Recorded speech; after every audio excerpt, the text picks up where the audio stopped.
The first question we have is from brother Bilal Umar. Bilal says, is oral sex permissible? It is awful, it is disgusting, it is not acceptable, but when it comes to the word halal or haram, we have to find a reference. The Quran says, نساؤكم حرث لكم فأتوا حرثكم أن شئتم. And Allah subhanahu wa ta'ala says in another ayah, فإذا تطهرن فأتوهن من حيث أمركم الله. So it is perfectly lawful for every spouse to enjoy his spouse, the entire body, except one thing. فأتوهن من حيث أمركم الله is to have an intimate relationship in the orifice which is created for this reason, okay, which is al-farj. Having an intimate relationship in the rear orifice is absolutely forbidden, one of the major sins, and it can take out of Islam. That is the only prohibition in this regard. Similarly, having intercourse during the menses. وَيَسْأَلُونَكَ عَنِ الْمَحِيضِ قُلْ هُوَ أَذًى فَاعْتَزِلُوا النِّسَاءَ فِي الْمَحِيضِ وَلَا تَقْرَبُوهُنَّ حَتَّى يَطْهُرْنَ فإذا تطهرن فأتوهن من حيث أمركم الله. Which means they ask you concerning the menstruation. Say it is adha, harmful, because of the blood that carries germs and so on, the blood of the menses. So whenever there is blood flow or whenever the woman experiences the monthly period, you should avoid having an intimate relationship with your spouse in this condition until she is in a state of tahara. And after the tahara, ائتوهن من حيث أمركم الله, embrace them wheresoever Allah allowed you to embrace, as I mentioned earlier. The place where she may conceive and have a child and so on.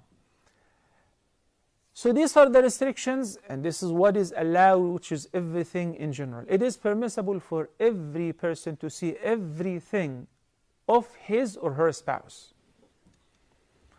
There is something called modesty, chastity, shyness, where, for instance, we know that Prophet Muhammad ﷺ never looked at the awrah of his spouse, and she never looked at his awrah. But it is not forbidden for any person to see his own awrah or the awrah of his or her spouse, of the entire body, including the major awrah. It is not forbidden. We have to be very specific. It is forbidden to touch your private with the right hand while urinating, not while taking a shower, not while washing yourself. In the hadith, the Nabi sallallahu alayhi wa sallam said, إِنَّمَا هُوَ بُضْعَةٌ مِنْكَ. It's just a piece of you. It's a part of you. It's not something impure. But one hadith requires that if you touch your private with your palm, then you have to make wudu. Another hadith says it's just a piece of you. So a combination of that indicates it is permissible to touch your body and your private as long as you're not touching your private while urinating or answering the call of nature with the right hand. Okay? So which means that doesn't apply to touching the private of the other. I know that this is a very sensitive subject, but you cannot imagine how many questions we get in this regard. I cannot bury my head in the sand and say and act blind and neglect it, because these questions are from the youth. In America, a college student just asked me straightforward question, and she was a girl. Is oral sex halal or haram? It is easy to say haram. Can you support that with a proof? Can you say it is forbidden due to the following reference? I can only say that it is imitating animals. It is disgusting. It is a place of impurity. It is a place of answering the call of nature. How can you put your tongue and your mouth there? Right? And that's why it's disgusting. Okay?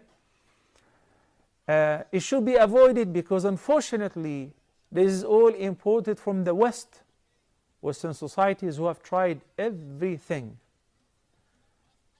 When they are done and finished with women and having even the worst kind of intimate relationship, which is forbidden and it leads to kufr, okay, they went to have sexual relations with the same gender, homosexuality.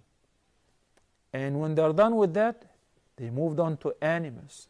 They will not have an end or a red line. Why? Because Allah subhanahu wa ta'ala says, وَمَنْ أَضَلُّ مِمَّنِ اتَّخَذَ إِلَهَهُ هَوَاهُ. Who is more astray than one who has taken his hawa, his lust or desire, as his own God? In a sense that whatever he desires, he does. Whatever they crave for as a lust, they do. Nothing is haram or restricted. And the widespread of the STDs, sexual transmitted diseases, is simply because of that. Mouth cancer, وَالْعِيَاذُ بِاللَّهِ, throat cancer. Think about it. The place of urination and the place of answering the call of nature, the place which is full of microorganisms, which are normal flora for this place. But it is not normal flora for the mouth, for the tongue which says subhanallah, the tongue which glorifies the praise of Allah, the tongue which recites the Quran. So should it be avoided? Yes, it is recommended to avoid that. This is not our tradition. But again, I cannot tell you it is forbidden because of a straightforward reference. I hope this answer is very clear. Barakallahu feekum.